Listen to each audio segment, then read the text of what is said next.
Kailangan madurog yung lupa para na sa ganun ayos yung pagkatanim. Yan, kailangan durugin talaga. Ang tanim ko nung hapon kanang isang araw.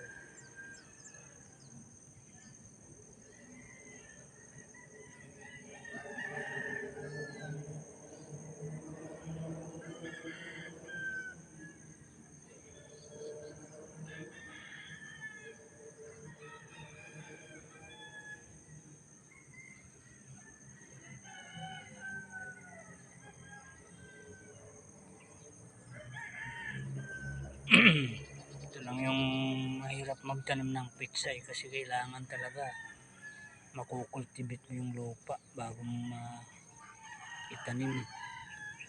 Kasi pag hindi nakakultivate at malaki-laki yung mga mga tulad yan o yung mga pinagbungkalan, mahirap itusok yung mga pitsay tulad yung maliliit yan. Tatakpan lang siya ng mga bugol-bugol. Yung mga pitsay ko naman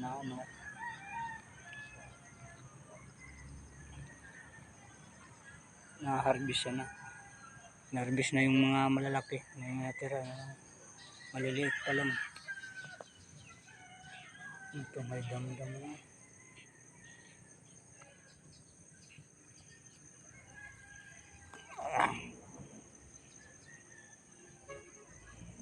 Kailangan sa buhay, positive lang.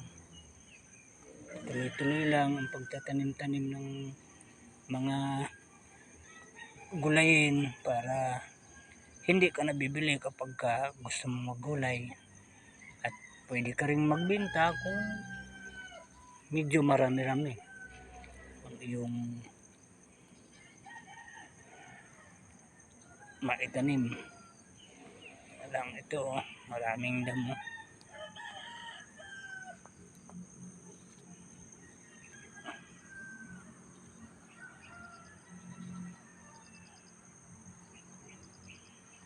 Malapit na naman yung araw.